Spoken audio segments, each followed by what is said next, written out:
दिल्लीत लाल किल्ल्याजवळ मेट्रो स्थानकाच्या बाहेर सोमवारी संध्याकाळी 6:52 आत्मघातकी हल्ला झाला। या हल्ल्यात आतापर्यंत 12 जणांचा मृत्यू झाला आहे, तर 24 जण गंभीर जखमी असल्याची माहिती आहे। हा एक दहशतवादी हल्ला होता असा संशय व्यक्त केला जात आहे। या घटनेप्रकरणी तपास यंत्रणांकडून सखोल तपास केला जात आहे। तसेच पोलिसांकडून ही घटना घडण्याआधी मोठी कारवाई करण्यात आली होती। पोलिसांनी काही संशयितांना ताब्यात घेतलं होतं। तसेच फरीदाबाद येथे स्फोटकं देखील सापडली होती।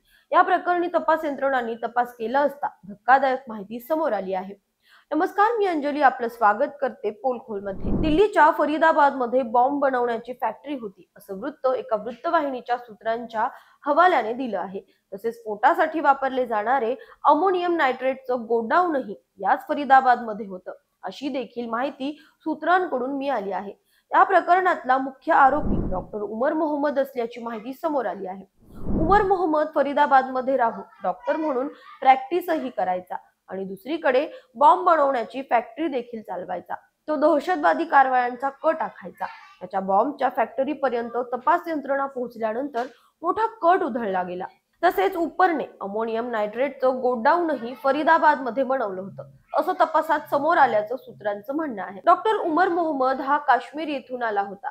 त्याने दौज गावात आपला अड्डा बनवला होता। तिथे खाली दुकानं आणि वरच्या माळ्यावर असणाऱ्या खोल्यांमध्ये बॉम्ब बनवले जायचे। जम्मू काश्मीर पोलीस आणि हरियाणा पोलिसांनी संबंधित ठिकाणी छापा टाकला तेव्हा तिथे टायमर, सर्किट आणि बॉम्ब बनवण्याचे इतर साहित्य मिळाले। आरोपींनी अमोनियम नायट्रेटचा साठा ठेवण्यासाठी फतेहपूर तागा या गावात घर भाड्याने घेतलं। तिथे अमोनियम नायट्रेट जमा केलं जायचं। जेव्हा बॉम्ब बनवायचा असेल तेव्हा दौज गावात जिथे ते राहायचे तिथे आणलं जायचं। या संपूर्ण घटनेचा मास्टर माइंड हा डॉक्टर उमर मोहम्मद होता।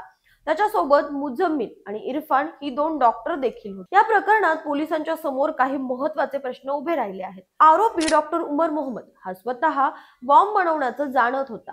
त्याला ते माहित होतं। तो मोठा घातपात घडवण्याचा कट आखत होता, पण त्याने काल स्वतः गाडीत बसून हा आत्मघातकी हल्ला का घडवून आणला? त्याला हवं असतं तर तो कालपेक्षाही आणखी जास्त वर्दळीच्या ठिकाणी असा घातपात घडवून आणू शकला असता। मग त्याने काल लाल किल्ला परिसरात एका चौकातच हे कृत्य का केलं असा प्रश्न पोलिसांसमोर आहे। खरं तर पोलिसांनी खूप कुशाग्रतेने या प्रकरणात तपास केला होता। काश्मीरमध्ये काही पोस्टर्स आढळून आले होते। त्या पोस्टर्स प्रकरणात तपास केला असता पोलिसांनी डॉक्टर मुझम्मिल याला ताब्यात घेतलं होतं। जम्मू काश्मीर पोलिसांनी 30 ऑक्टोबरला मुझम्मिलला अटक केली होती। त्याची कसून चौकशी केली असता डॉक्टर उमर हा त्याचा मास्टर माइंड आहे अशी माहिती पोलिसांना मिळाली। तसेच फरीदाबादच्या 2 गावांमध्ये काहीतरी चुकीचं घडत असल्याचा सुगावा पोलिसांना लागला होता। अखेर पोलिसांनी संबंधित ठिकाणी छापा टाकला असता एके ठिकाणी बॉम्ब बनवण्यासाठी लागणारं साहित्य आढळलं, तर दुसऱ्या ठिकाणी अमोनियम नायट्रेटचा भला मोठा साठा सापडला। पोलिसांनी तपास करत सहारनपूर येथील आदिल याला पकडलं, तर डॉक्टर मुझम्मिल आणि डॉक्टर इरफान यांना जम्मू काश्मीर आणि हरियाणा पोलिसांनी पकडलं। हे तीनही जण पकडले गेल्यानंतर डॉक्टर उमर मोहम्मद हा फरीदाबाद येथून दिल्लीत आला। इथे त्याने आत्मघातकी हल्ला घडवून आणला।